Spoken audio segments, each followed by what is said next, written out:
स्वागत है महाभारता अनवेल्ड में, जहां प्राचीन ज्ञान मिलता है आधुनिक कहानी से। तैयार हो जाइए महाभारत के अनसुने रहस्यों और महाकाव्य युद्धों को जानने के लिए। बहुत समय पहले भारतवर्ष में राजा दुष्यंत का शासन था। वे चक्रवर्ती सम्राट थे और अपनी वीरता के लिए प्रसिद्ध थे। एक दिन जब वे वन में शिकार के लिए गए, तब उनकी भेंट एक सुंदर कन्या शकुंतला से हुई। वह महर्षि विश्वामित्र और अप्सरा मेनका की पुत्री थी और महर्षि कण्व के आश्रम में रहती थी।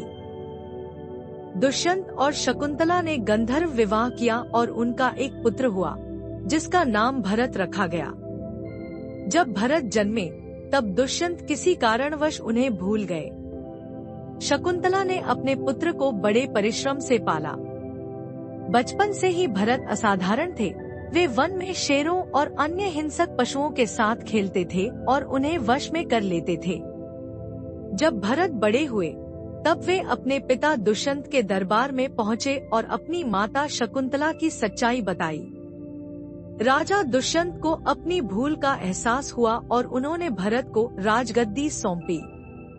भरत एक महान सम्राट बने और उन्होंने अपना साम्राज्य संपूर्ण आर्यावर्त, वर्तमान भारत तक फैला दिया। उन्होंने इतने महान कार्य किए कि उनके नाम पर इस पूरे भूभाग को भारतवर्ष कहा जाने लगा। इस प्रकार राजा भरत की वीरता और पराक्रम के कारण आज हमारा देश भारत कहलाता है। भरत के वंशजों में कई प्रतापी राजा हुए, लेकिन समय के साथ उनके वंश में अनेक उतार चढ़ाव आए। भरत के वंश में एक समय ऐसा आया जब राजा हस्तिन ने एक महान नगरी की स्थापना की, जिसे हस्तिनापुर कहा गया। यह नगर आगे चलकर कुरु वंश का केंद्र बना। कई पीढ़ियों बाद इसी वंश में राजा कुरु का जन्म हुआ। वे अत्यंत धर्मपरायण, तपस्वी और कर्तव्यनिष्ठ राजा थे। उन्होंने न केवल अपने पराक्रम से हस्तिनापुर को समृद्ध बनाया, बल्कि एक पवित्र भूमि की स्थापना भी की। वे चाहते थे कि उनका राज्य धर्म, सत्य और न्याय पर आधारित हो। इसी कारण उन्होंने एक विशेष स्थान को अपने तप और यज्ञों से पवित्र बनाया, जिसे आगे चलकर कुरुक्षेत्र कहा गया। राजा कुरु ने संकल्प लिया कि वे इस भूमि को धर्मस्थल बनाएंगे, जहां पर किए गए प्रत्येक पुण्य कर्म का फल कई गुना अधिक प्राप्त होगा। वे स्वयं हल लेकर भूमि जोतने लगे और वहां अन्न उगाने का प्रयास किया। देवताओं ने उनसे पूछा, हे राजन, आप यह परिश्रम क्यों कर रहे हैं? राजा कुरु ने उत्तर दिया, मैं इस भूमि को ऐसा पवित्र बनाना चाहता हूँ कि यहाँ किए गए प्रत्येक शुभ कार्य का फल 10 गुना बढ़ जाए और जो भी यहाँ अधर्म करेगा, उसे तत्काल दंड मिले। राजा कुरु की तपस्या और दृढ़ संकल्प से प्रभावित होकर इंद्र, विष्णु, शिव और अन्य देवताओं ने प्रकट होकर उन्हें वरदान दिया, हे राजन, तुम्हारे तप और संकल्प के कारण यह भूमि अब पुण्य भूमि बन गई है। भविष्य में यह स्थान धर्मयुद्ध का साक्षी बनेगा और यहाँ लड़े गए युद्ध संपूर्ण मानवता को धर्म का वास्तविक स्वरूप दिखाएंगे। इसके पश्चात राजा कुरु ने अपनी राजधानी हस्तिनापुर को और अधिक समृद्ध बनाया और अपने राज्य में धर्म और न्याय की स्थापना की। उनके वंश में आगे चलकर महान राजा शांतनु का जन्म हुआ, जिनके वंशजों के कारण ही महाभारत का महान संग्राम हुआ। इस प्रकार राजा कुरु के प्रयासों से कुरुक्षेत्र बना, जो आगे चलकर महाभारत युद्ध का प्रमुख स्थल बना। कुरु वंश की जड़ें गहरी थी और यह वंश आगे जाकर महाभारत के महान पात्रों भीष्म, दुर्योधन, युधिष्ठिर, अर्जुन आदि का जन्मस्थान बना। राजा कुरु के बाद उनके वंश में कई महान राजा हुए, लेकिन सबसे प्रसिद्ध हुए राजा शांतनु। वे एक प्रतापी, धर्मपरायण और न्यायप्रिय शासक थे। हस्तिनापुर उनके शासनकाल में अत्यंत समृद्ध और शक्तिशाली राज्य बन चुका था। राजा शांतनु को वन्य क्षेत्रों में घूमने और शिकार का बड़ा शौक था। एक दिन वे गंगा नदी के किनारे पहुँचे, जहां उन्होंने एक अत्यंत सुंदर, दिव्य और तेजस्वी स्त्री को देखा। यह कोई साधारण स्त्री नहीं थी, बल्कि स्वयं गंगा देवी थी, जो पृथ्वी पर अवतरित हुई थी। राजा शांतनु गंगा की सुंदरता और सौम्यता से अत्यंत प्रभावित हुए और उनसे विवाह का प्रस्ताव रखा। गंगा ने विवाह के लिए एक शर्त रखी, राजन, मैं आपकी पत्नी बनूंगी, लेकिन मुझसे कभी भी मेरे कार्यों के बारे में प्रश्न नहीं करोगे। यदि आपने मेरा कोई भी कार्य रोकने का प्रयास किया या कोई सवाल पूछा, तो मैं आपको छोड़कर चली जाऊंगी। शांतनु गंगा के प्रति अत्यधिक आकर्षित थे और उन्होंने बिना सोचे समझे इस शर्त को स्वीकार कर लिया। दोनों का विवाह हुआ और वे हस्तिनापुर लौट आए। गंगा और शांतनु के कई संतानें हुईं, लेकिन गंगा ने जन्म लेते ही सभी को नदी में बहा दिया। राजा शांतनु यह देखकर व्याकुल थे, लेकिन शर्त के कारण वे कुछ कह नहीं सकते थे। जब गंगा ने अपने 8वें पुत्र को भी नदी में बहाने की कोशिश की, तो राजा शांतनु से सहन नहीं हुआ और उन्होंने गंगा को रोक दिया। यह देखकर गंगा ने दुखी होकर कहा, राजन, आपने मेरी शर्त तोड़ दी, अब मैं आपको छोड़कर जा रही हूँ।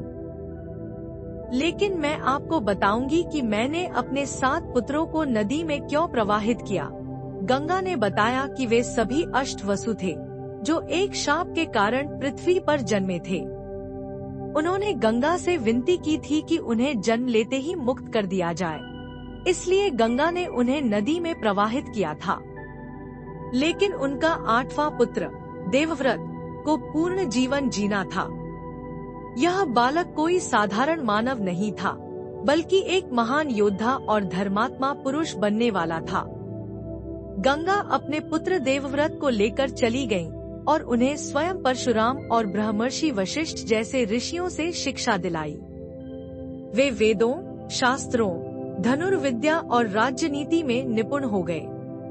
कई वर्षों बाद राजा शांतनु जब वन में गए, तो उन्हें एक मछुआरे की कन्या सत्यवती मिली। वह अत्यंत सुंदर और तेजस्वी थी। राजा शांतनु उनसे विवाह करना चाहते थे, लेकिन सत्यवती के पिता ने शर्त रखी कि उनका पुत्र ही हस्तिनापुर का अगला राजा बनेगा। राजा शांतनु अपने पुत्र देवव्रत से अत्यधिक प्रेम करते थे और उन्हें राजा बनाना चाहते थे, इसलिए वे अत्यंत दुखी हो गए। जब देवव्रत को यह पता चला, तो उन्होंने अपनी इच्छा से राज्य का त्याग कर दिया और सत्यवती के पुत्र को राजा बनाने का संकल्प लिया। देवव्रत ने न केवल अपना अधिकार छोड़ दिया, बल्कि यह भी प्रण लिया कि वे आजीवन ब्रह्मचारी रहेंगे और कभी विवाह नहीं करेंगे। उन्होंने यह प्रतिज्ञा इतनी निष्ठा और दृढ़ता से ली कि देवताओं ने उन्हें भीष्म नाम से संबोधित किया। भीष्म पितामह की यह प्रतिज्ञा महाभारत का सबसे महत्वपूर्ण मोड़ बनी। उन्होंने अपने पिता और राज्य के प्रति निस्वार्थ समर्पण दिखाया और जीवन भर हस्तिनापुर की सेवा में लगे रहे। वे इतने पराक्रमी योद्धा बने कि देवता भी उनकी वीरता से चकित थे। सत्यवती से आगे चलकर विचित्रवीर्य और चीरहरण के बाद धृतराष्ट्र, पांडु और विदुर का जन्म हुआ, जिनकी संतानों ने महाभारत युद्ध को जन्म दिया। सत्यवती, विचित्रवीर्य और कुंती का आगमन हस्तिनापुर की राजनीति का नया मोड़। भीष्म पितामह की कठिन प्रतिज्ञा के बाद सत्यवती का विवाह राजा शांतनु से हो गया और वह हस्तिनापुर की महारानी बनी। सत्यवती साधारण मछुआरे की पुत्री होते हुए भी एक विशेष वरदान के कारण दिव्य थी। उन्हें महर्षि पराशर से एक वरदान मिला था कि उनकी संतानें महान राजा होंगी और उनकी देह से हमेशा सुगंध निकलेगी, जिससे उन्हें गंधवती भी कहा जाता था। राजा शांतनु और सत्यवती के 2 पुत्र हुए, चित्रांगद और विचित्रवीर्य। परंतु भाग्य को कुछ और ही मंजूर था। चित्रांगद एक अत्यंत पराक्रमी योद्धा था, लेकिन उसने युद्ध में गंधर्व चित्रांगद को चुनौती दी, जो उसी नाम का एक शक्तिशाली गंधर्व था। इस घमासान युद्ध में राजकुमार चित्रांगद वीरगति को प्राप्त हो गए। अब हस्तिनापुर का सिंहासन खाली हो गया और दूसरे पुत्र विचित्रवीर्य को राजा बनाया गया। चूंकि विचित्रवीर्य अभी छोटा था, इसलिए राज्य का संचालन भीष्म पितामह और सत्यवती ने मिलकर किया। भीष्म पितामह ने हस्तिनापुर को समृद्ध और सुरक्षित बनाए रखा, लेकिन यह स्पष्ट था कि जब तक विचित्रवीर्य का विवाह नहीं होता तब तक राजवंश का भविष्य अनिश्चित रहेगा। काशी नरेश की 3 पुत्रियां थीं, अंबा, अंबिका और अंबालिका। उनके स्वयंवर में हस्तिनापुर को आमंत्रित नहीं किया गया था, क्योंकि काशी नरेश हस्तिनापुर से शत्रुता रखते थे। जब यह बात भीष्म पितामह को पता चली तो उन्होंने अकेले ही काशी जाकर तीनों राजकुमारियों का बलपूर्वक हरण कर लिया और उन्हें हस्तिनापुर ले आए। यह देखकर सभी राजाओं ने भीष्म को रोकने की कोशिश की, लेकिन भीष्म इतने प्रबल योद्धा थे कि कोई भी उन्हें टक्कर नहीं दे सका। वे अकेले ही समस्त राजाओं को हराकर तीनों कन्याओं को लेकर हस्तिनापुर लौट आए। लेकिन जब विवाह की बात आई तो अंबा ने बताया कि वह पहले से ही शाल्वराज के प्रति समर्पित है और किसी अन्य से विवाह नहीं कर सकती। यह सुनकर भीष्म ने उसे शाल्वराज के पास भेज दिया, लेकिन शाल्वराज ने उसे अपमानित करके लौटा दिया। अंबा को अत्यंत क्रोध आया और उसने प्रतिज्ञा ली कि वह भीष्म से बदला लेगी। आगे चलकर वह पुनर्जन्म लेकर शिखंडी बनी और महाभारत युद्ध में भीष्म के अंत का कारण बनी। इस घटना के बाद अंबिका और अंबालिका का विवाह विचित्रवीर्य से करा दिया गया। विचित्रवीर्य अत्यंत शक्तिशाली राजा बनने की ओर अग्रसर थे, लेकिन भाग्य ने फिर से हस्तिनापुर के भविष्य पर अंधेरा डाल दिया। राजा विचित्रवीर्य युवावस्था में ही रोगग्रस्त होकर मृत्यु को प्राप्त हो गए। अब हस्तिनापुर का कोई उत्तराधिकारी नहीं बचा। इस घटना से सत्यवती अत्यंत चिंतित हो गई। उन्होंने महसूस किया कि यदि कोई समाधान नहीं निकला तो हस्तिनापुर का महान कुरु वंश समाप्त हो जाएगा। सत्यवती को एक और रहस्य याद आया। विवाह से पहले ही महर्षि पराशर के साथ उनके संबंध से ऋषि व्यास का जन्म हुआ था। व्यास ऋषि एक महान तपस्वी, योगी और वेदों के ज्ञाता थे। सत्यवती ने भीष्म पितामह से कहा कि वे हस्तिनापुर के भविष्य की रक्षा के लिए कुछ करें, लेकिन भीष्म ने अपनी प्रतिज्ञा का पालन करते हुए किसी भी स्त्री से विवाह करने से मना कर दिया। तब सत्यवती ने ऋषि व्यास को बुलाने का निर्णय लिया। उन्होंने अपने पुत्र व्यास को बुलाया और उनसे अनुरोध किया कि वे अपनी योग शक्ति द्वारा नियोग प्रक्रिया के माध्यम से विचित्रवीर्य की पत्नियों को संतान प्रदान करें। पहले तो व्यास ने मना कर दिया, लेकिन अपनी माता की प्रार्थना पर वे तैयार हो गए। ऋषि व्यास ने पहले अंबिका के पास जाकर संतान उत्पन्न करने की प्रक्रिया आरंभ की, लेकिन अंबिका व्यास ऋषि के तेजस्वी रूप से इतनी भयभीत हो गयी कि उन्होंने आंखें बंद कर ली। इसी कारण उनका पुत्र धृतराष्ट्र जन्मांध अंधा हुआ। फिर व्यास ने अंबालिका के पास जाकर संतान उत्पन्न की, लेकिन वह भी डर के कारण पीली पड़ गईं, जिससे उनका पुत्र पांडु पीले रंग का और कमजोर शरीर वाला हुआ। जब सत्यवती को यह पता चला तो उन्होंने व्यास से एक और संतान उत्पन्न करने को कहा, लेकिन इस बार अंबिका ने व्यास के स्थान पर अपनी दासी को भेज दिया, जो निर्भय और प्रसन्नचित्त थी। इसी कारण उससे उत्पन्न पुत्र विदुर हुआ, जो अत्यंत बुद्धिमान, नीतिज्ञ और धर्मपरायण थे। अब हस्तिनापुर के पास 3 नए उत्तराधिकारी थे, धृतराष्ट्र, पांडु और विदुर।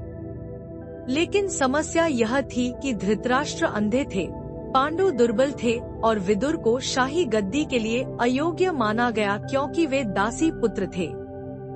इस अध्याय ने महाभारत की नींव रख दी, क्योंकि आगे चलकर धृतराष्ट्र के पुत्रों कौरवों और पांडु के पुत्रों पांडवों के बीच महायुद्ध हुआ। पांडु, धृतराष्ट्र और विदुर हस्तिनापुर का भविष्य और सत्ता संघर्ष। विचित्रवीर्य की मृत्यु के बाद ऋषि व्यास के नियोग से 3 पुत्रों धृतराष्ट्र, पांडु और विदुर का जन्म हुआ। लेकिन समस्या यह थी कि इनमें से कौन राजा बनेगा। धृतराष्ट्र सबसे बड़े थे, लेकिन वे जन्म से ही अंधे थे। पांडु शारीरिक रूप से दुर्बल थे, लेकिन उनकी बुद्धि और रणनीति कुशल थी। विदुर सबसे बुद्धिमान और नीतिज्ञ थे, लेकिन वे दासी पुत्र होने के कारण सिंहासन के योग्य नहीं माने गए। इस संकट ने हस्तिनापुर की राजनीति को जटिल बना दिया। राज्य के विद्वान और मंत्रीगण इस निर्णय पर असमंजस में थे। भीष्म पितामह और विदुर की सलाह से निर्णय लिया गया कि धृतराष्ट्र को अंधे होने के कारण राजा नहीं बनाया जा सकता, इसलिए पांडु को गद्दी सौंपी जाएगी। राज्याभिषेक के इस निर्णय से धृतराष्ट्र अत्यंत दुखी हुए। उन्हें लगा कि सिर्फ अंधा होने के कारण उन्हें राजा बनने से वंचित कर दिया गया। लेकिन भीष्म पितामह ने उन्हें समझाया कि यह निर्णय केवल हस्तिनापुर के हित में लिया गया है। इसी बीच धृतराष्ट्र का विवाह गांधार की राजकुमारी गांधारी से हुआ। गांधारी एक अत्यंत विदुषी और तपस्विनी स्त्री थी। जब उन्हें पता चला कि उनका पति अंधा है, तो उन्होंने स्वयं अपनी आंखों पर पट्टी बांधने का प्रण लिया ताकि वह भी अपने पति के दुख और परिस्थितियों को पूरी तरह महसूस कर सके। यह उनकी अटूट पतिव्रता निष्ठा का प्रमाण था। पांडु को हस्तिनापुर का राजा बनाया गया। वे एक शक्तिशाली और नीतिवान शासक साबित हुए। उनके कुशल नेतृत्व में हस्तिनापुर की शक्ति बढ़ी और राज्य समृद्धि के पथ पर अग्रसर हुआ। पांडु का विवाह मथुरा नरेश की पुत्री कुंती से हुआ, जो अत्यंत तेजस्विनी और धैर्यवान थी। कुंती को बचपन में ही दुर्वासा ऋषि से एक वरदान मिला था कि वह किसी भी देवता का आह्वान कर उनसे संतान प्राप्त कर सकती थी। बाद में पांडु का दूसरा विवाह माद्री से हुआ, जो मद्र देश की राजकुमारी थी। पांडु एक कुशल योद्धा और वीर राजा थे। उन्होंने कई विजय युद्ध किए, जिससे हस्तिनापुर की सीमा और अधिक विस्तृत हो गई। लेकिन इसी दौरान एक दुर्भाग्यपूर्ण घटना घटी। एक दिन जब पांडु अपनी पत्नियों के साथ वन में शिकार करने गए, तो उन्होंने एक मृग का शिकार किया। यह कोई साधारण मृग नहीं था, बल्कि एक ऋषि थे, जो अपनी पत्नी के साथ मृग का रूप धारण कर तपस्या कर रहे थे। मरते समय ऋषि ने क्रोधित होकर पांडु को भयंकर शाप दिया, हे पांडु, जिस प्रकार तुमने हमें हमारे सुख के समय मारा, उसी प्रकार जब तुम अपनी पत्नी के साथ प्रेम करने का प्रयास करोगे, उसी क्षण तुम्हारी मृत्यु हो जाएगी।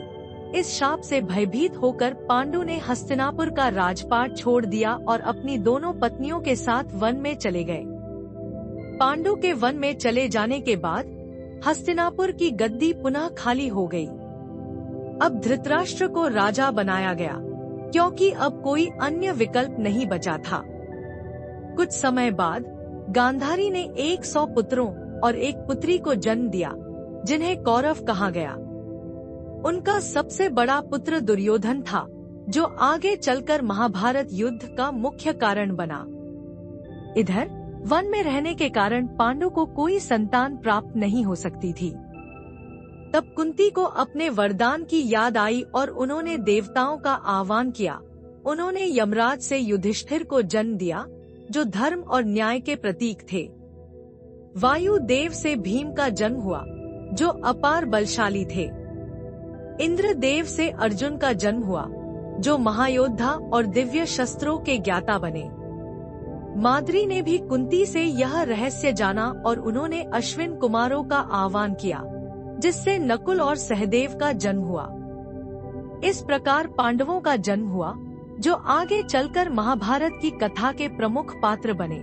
पांडु ने वर्षों तक वनों में तपस्या और साधना की, लेकिन एक दिन माद्री के साथ रहने की इच्छा करने पर शाप के कारण उनकी मृत्यु हो गई। माद्री ने अपने पति की मृत्यु के बाद सती हो जाने का निश्चय किया और स्वयं को अग्नि में समर्पित कर दिया। इसके बाद कुंती अपने 5 पुत्रों के साथ हस्तिनापुर लौट आईं। वहां पहले से ही कौरव मौजूद थे और धीरे धीरे कौरवों और पांडवों के बीच प्रतिस्पर्धा और शत्रुता बढ़ने लगी। गुरु द्रोणाचार्य और कौरव पांडवों की शिक्षा महाभारत की कहानी में यह अध्याय अत्यंत महत्वपूर्ण है, क्योंकि यहीं से कौरवों और पांडवों के बीच प्रतिस्पर्धा और ईर्ष्या का बीज बोया गया। इस अध्याय में हम देखेंगे कि कैसे कौरव और पांडव एक साथ शिक्षा प्राप्त करते हैं, उनकी प्रतिभाएं उभरती हैं और गुरु द्रोणाचार्य की भूमिका इस पूरी प्रक्रिया में क्या होती है। जब पांडव और कौरव धीरे धीरे बड़े होने लगे तो हस्तिनापुर के महामंत्री विदुर और भीष्म पितामह को चिंता हुई कि इन्हें उचित शिक्षा और शस्त्र विद्या सिखाई जानी चाहिए।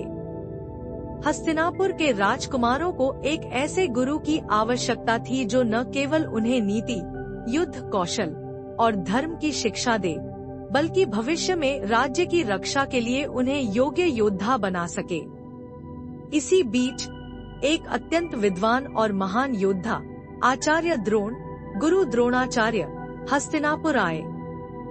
वे ब्रह्मर्षि भारद्वाज के पुत्र थे और महायोद्धा परशुराम के शिष्य थे। वे अस्त्र शस्त्र विद्या में निपुण थे और अद्भुत रणनीति जानते थे। भीष्म पितामह ने द्रोणाचार्य को हस्तिनापुर के राजकुमारों के गुरु के रूप में नियुक्त कर दिया। गुरु द्रोणाचार्य ने कौरवों और पांडवों की परीक्षा लेने के लिए उन्हें विभिन्न प्रकार की चुनौतियां दी।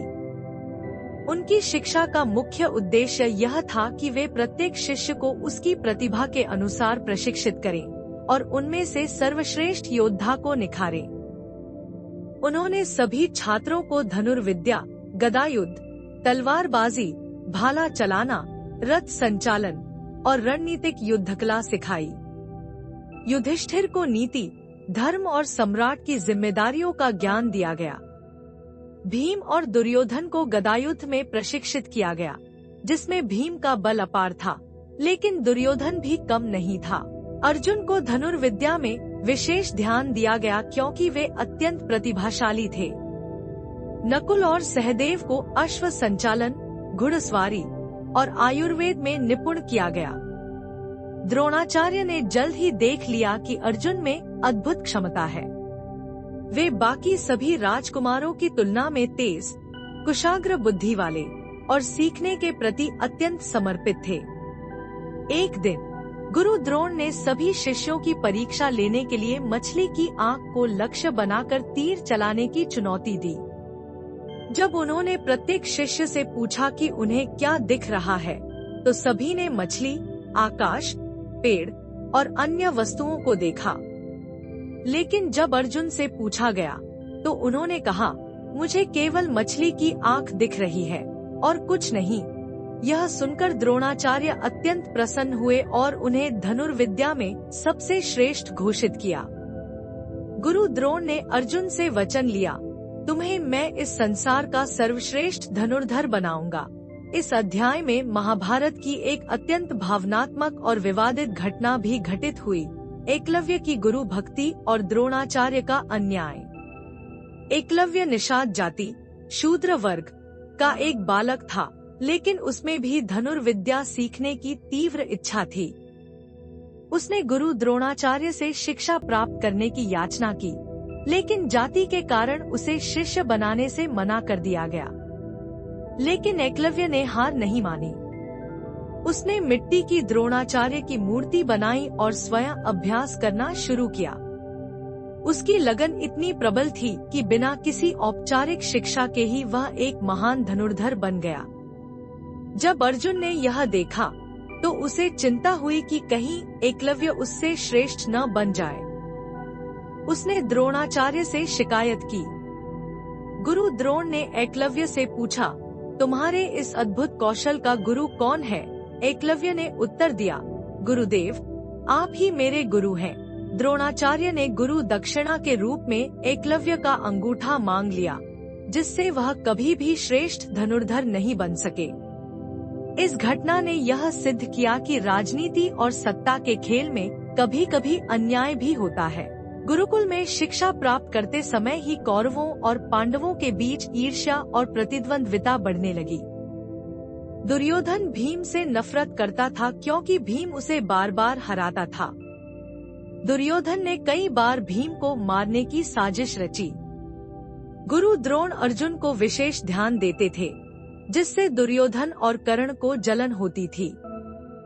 द्रोणाचार्य, दुर्योधन और कर्ण की दोस्ती भी गहरी हो गई थी। इस अध्याय में कर्ण का भी महत्वपूर्ण परिचय मिलता है। कर्ण एक अत्यंत प्रतिभाशाली धनुर्धर थे, लेकिन वे सूत पुत्र थे। जब उन्होंने अर्जुन को धनुर्विद्या में चुनौती दी, तो द्रोणाचार्य और अन्य लोगों ने उसे नीचा दिखाया और उसका उपहास किया। इसी समय दुर्योधन ने कर्ण को सहारा दिया और उसे अंग देश का राजा बना दिया। कर्ण ने कृतज्ञता में दुर्योधन को अपना परम मित्र मान लिया और जीवन भर उसका साथ निभाने का संकल्प लिया। इस घटना ने महाभारत की पूरी कहानी को प्रभावित किया। जब शिक्षा समाप्त हुई, तो गुरु द्रोणाचार्य ने कौरवों और पांडवों से गुरु दक्षिणा के रूप में एक अनोखी मांग की। उन्होंने कहा, पांडव और कौरव, मेरी गुरु दक्षिणा यही है कि तुम लोग पंचाल देश के राजा द्रुपद को हराकर उसे बंदी बनाकर मेरे पास लाओ। राजकुमारों ने यह चुनौती स्वीकार कर ली। पहले दुर्योधन और कौरवों ने हमला किया, लेकिन वे पराजित हो गए। फिर अर्जुन और पांडवों ने हमला किया और द्रुपद को परास्त कर दिया। अर्जुन ने द्रुपद को द्रोणाचार्य के सामने बंदी बनाकर प्रस्तुत किया। द्रोणाचार्य ने बदला लेने के बाद द्रुपद को आधा राज्य लौटा दिया, लेकिन द्रुपद ने प्रतिज्ञा ली कि वह अर्जुन से बदला लेने के लिए एक ऐसा पुत्र उत्पन्न करेगा जो उसे मार सके। यही प्रतिज्ञा आगे चलकर द्रौपदी और धृष्टद्युम्न के जन्म का कारण बनी। द्रौपदी का जन्म और स्वयंवर भाग्य का खेल शुरू। पिछले अध्याय में हमने देखा कि गुरु द्रोणाचार्य ने अपने अपमान का बदला लेने के लिए राजा द्रुपद को हरा दिया था और उनका आधा राज्य छीन लिया था। इस हार के बाद राजा द्रुपद अत्यंत दुखी और अपमानित महसूस कर रहे थे। उन्होंने प्रतिज्ञा ली कि वे एक ऐसा पुत्र उत्पन्न करेंगे जो द्रोणाचार्य को मार सके और एक ऐसी पुत्री को जन्म देंगे जो पांडवों के साथ विवाह करके उनका प्रतिशोध पूरा करेगी। इस उद्देश्य की पूर्ति के लिए द्रुपद ने एक महान यज्ञ हवन का आयोजन किया। उन्होंने 2 महान ऋषियों याज और उपयाज को आमंत्रित किया और उनसे प्रार्थना की कि वे एक ऐसा अनुष्ठान करें जिससे उन्हें वीर संतानें प्राप्त हों। ऋषियों ने अग्नि कुंड में आहुति दी और यज्ञ से 2 दिव्य संतानों का जन्म हुआ। धृष्टद्युम्न, जो अद्भुत तेजस्वी और शक्तिशाली योद्धा था, यह वही था जो आगे चलकर गुरु द्रोण को मारने वाला था। द्रौपदी, जो अनन्य सुंदरी थी और जिसकी दिव्यता अद्वितीय थी। जब वह यज्ञ कुंड से प्रकट हुई, तो आकाशवाणी हुई कि यह स्त्री महान महायुद्ध का कारण बनेगी। द्रौपदी को उनकी असाधारण सुंदरता और दिव्यता के कारण कृष्णा भी कहा जाता था। वे अत्यंत तेजस्वी थी और उनका जन्म किसी साधारण स्त्री की भांति नहीं हुआ था, बल्कि वे यज्ञ से प्रकट हुई थी। उनका व्यक्तित्व अत्यंत साहसी, निडर और न्यायप्रिय था। वे किसी भी अन्याय को सहन नहीं कर सकती थी और सदैव धर्म की रक्षा के लिए तत्पर रहती थी। उनका जन्म ही इस उद्देश्य के लिए हुआ था कि वे महाभारत की नींव रखें। जब द्रौपदी विवाह योग्य हुई, तो राजा द्रुपद ने उनका स्वयंवर आयोजित किया। स्वयंवर का नियम यह था कि जो भी वीर राजकुमार एक घूमते हुए मछली के नेत्र को ऊपर देखकर केवल जल में प्रतिबिंब देखकर तीर से भेदेगा, वही द्रौपदी से विवाह कर सकेगा। इस स्वयंवर में समस्त आर्यावर्त के महान राजा, राजकुमार और योद्धा उपस्थित हुए। इनमें मुख्य थे कर्ण, जो महान धनुर्धर था, लेकिन उसे सूत पुत्र मानकर द्रौपदी ने अस्वीकार कर दिया। दुर्योधन, जिसने स्वयंवर में भाग तो लिया, लेकिन वह इस कठिन परीक्षा में असफल रहा। शाल्व, जरासंध और अन्य राजा, जिन्होंने प्रयास किया लेकिन कोई सफल न हो सका। अर्जुन, वेश बदलकर ब्राह्मण रूप में, जिन्होंने यह कठिन लक्ष्य भेदकर स्वयंवर जीत लिया। अर्जुन ने जब यह लक्ष्य भेदा, तो स्वयंवर सभा में हलचल मच गई।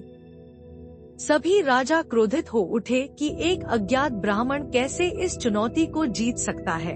जब अर्जुन ने द्रौपदी को जीता, तो क्रोधित राजाओं ने राजा द्रुपद से कहा कि वे इसे स्वीकार न करें। लेकिन तभी श्री कृष्ण आगे आए और बोले, यह कोई साधारण ब्राह्मण नहीं है, बल्कि अर्जुन है महान धनुर्धर और पांडवों में श्रेष्ठ। यह सुनकर सभा में सनसनी फैल गई। कौरवों को यह जानकर आघात पहुंचा कि पांडव अभी भी जीवित हैं, क्योंकि उन्होंने तो यह मान लिया था कि वे लाक्षागृह की घटना में जलकर मर चुके हैं। इसके बाद अर्जुन और भीम ने उन राजाओं को हराकर द्रौपदी को लेकर अपने आश्रम चले गए। जब अर्जुन द्रौपदी को अपने आश्रम में लाए तो उन्होंने अपनी माता कुंती को आवाज लगाई और कहा, माँ देखो हम आज क्या लाए हैं। कुंती उस समय अंदर थी और बिना देखे ही कह दिया, बेटा जो भी लाए हो उसे पांचों भाइयों में बांट लो। यह सुनकर पांडव स्तब्ध रह गए। जब कुंती ने देखा कि अर्जुन कोई वस्तु नहीं बल्कि एक स्त्री को लाए हैं तो वे अत्यंत दुखी हुई कि उन्होंने अनजाने में ऐसा वचन कह दिया। अब धर्म संकट खड़ा हो गया, क्या किया जाए। तब श्री कृष्ण ने सलाह दी कि कुंती का वचन धर्म है और द्रौपदी का विवाह पांचों पांडवों से होना चाहिए। राजा द्रुपद को यह सुनकर आश्चर्य हुआ, लेकिन जब व्यास ऋषि ने उन्हें बताया कि द्रौपदी पूर्व जन्म में एक देवी थी और उन्होंने भगवान शिव से वर मांगा था कि उन्हें 5 वीर पतियों की प्राप्ति हो, तो राजा द्रुपद ने इसे स्वीकार कर लिया। इस प्रकार द्रौपदी पांचों पांडवों की पत्नी बनी और यह विवाह महाभारत के युद्ध की सबसे महत्वपूर्ण नींव रख गया। इंद्रप्रस्थ की स्थापना और राजसूय यज्ञ। जब कौरवों को पता चला कि पांडव जीवित हैं, तो धृतराष्ट्र और भीष्म पितामह ने स्थिति को संभालने का प्रयास किया। श्री कृष्ण की सलाह से पांडवों को खांडवप्रस्थ नामक क्षेत्र देकर उन्हें वहां शासन करने के लिए भेजा गया। यह क्षेत्र वीरान और बंजर भूमि थी, लेकिन पांडवों ने श्री कृष्ण और भगवान इंद्र की सहायता से इसे इंद्रप्रस्थ नामक एक भव्य नगर में बदल दिया। इंद्रप्रस्थ को और भी भव्य बनाने के लिए भगवान कृष्ण ने मयासुर नामक असुर को सहायता के लिए भेजा, जिसने वहां एक जादुई महल बनाया। इसमें भ्रमित करने वाली संरचनाएं थी, जैसे कहीं जल प्रतीत होता था लेकिन वह कांच था और कहीं ठोस भूमि जल जैसी दिखती थी। अपनी शक्ति को और बढ़ाने के लिए युधिष्ठिर ने राजसूय यज्ञ किया। इस यज्ञ में सभी राजाओं को हराकर उन्हें अपनी अधीनता स्वीकार करनी थी। अर्जुन और भीम ने कई राजाओं को हराया और युधिष्ठिर चक्रवर्ती सम्राट बने। पांडवों की शक्ति इतनी बढ़ गई कि वे पूरे आर्यावर्त के राजा बन गए। दुर्योधन ने जब मयासुर के महल को देखा और उसमें भ्रमित होकर गिर पड़ा, तो द्रौपदी ने उसका मजाक उड़ाया, अंधे का पुत्र भी अंधा। यहीं से दुर्योधन की ईर्ष्या चरम पर पहुंची और उसने पांडवों को नष्ट करने की ठान ली। द्यूत क्रीड़ा, कौरवों की चाल और द्रौपदी का अपमान। दुर्योधन को पांडवों का वैभव सहन नहीं हुआ। उसने शकुनी के साथ मिलकर छलपूर्वक पांडवों को जुए में हराने की योजना बनाई। धृतराष्ट्र ने युधिष्ठिर को हस्तिनापुर बुलाया, जहां एक भव्य जुआ सभा आयोजित की गई। शकुनी के पास जादुई पासे थे जो वह जैसे चाहता वैसे ही गिरते। इस द्यूत क्रीड़ा में युधिष्ठिर पहले अपना धन, फिर अपना राज्य, फिर अपने भाइयों को हार गए। अंततः उन्होंने स्वयं को और द्रौपदी को भी दांव पर लगा दिया। दुर्योधन ने दुशासन को आदेश दिया कि वह द्रौपदी को घसीटकर सभा में लाए। द्रौपदी ने सभा से न्याय की गुहार लगाई, लेकिन कोई भी उसे बचाने आगे नहीं आया। दुशासन ने द्रौपदी का चीरहरण करने का प्रयास किया, लेकिन भगवान श्री कृष्ण ने उसकी रक्षा की और उसकी साड़ी अनंत हो गई। यह घटना कौरवों और पांडवों के बीच घृणा की चरम सीमा थी। भीम ने प्रतिज्ञा ली कि वह दुशासन की छाती चीरकर उसका रक्त पिएगा और दुर्योधन की जंघा तोड़ेगा। युधिष्ठिर और पांडवों को 13 वर्षों के वनवास और 1 वर्ष के अज्ञातवास की शर्त के साथ निर्वासित कर दिया गया। वनवास, पांडवों की कठिन परीक्षा। वनवास के दौरान पांडवों को कई कठिनाइयों का सामना करना पड़ा। उन्होंने कई ऋषियों की सेवा की, श्री कृष्ण का मार्गदर्शन लिया और कई दिव्य अस्त्र प्राप्त किए। भीम ने जंगल में हनुमान जी से भेंट की, जिन्होंने उसे महाभारत के युद्ध के लिए तैयार किया।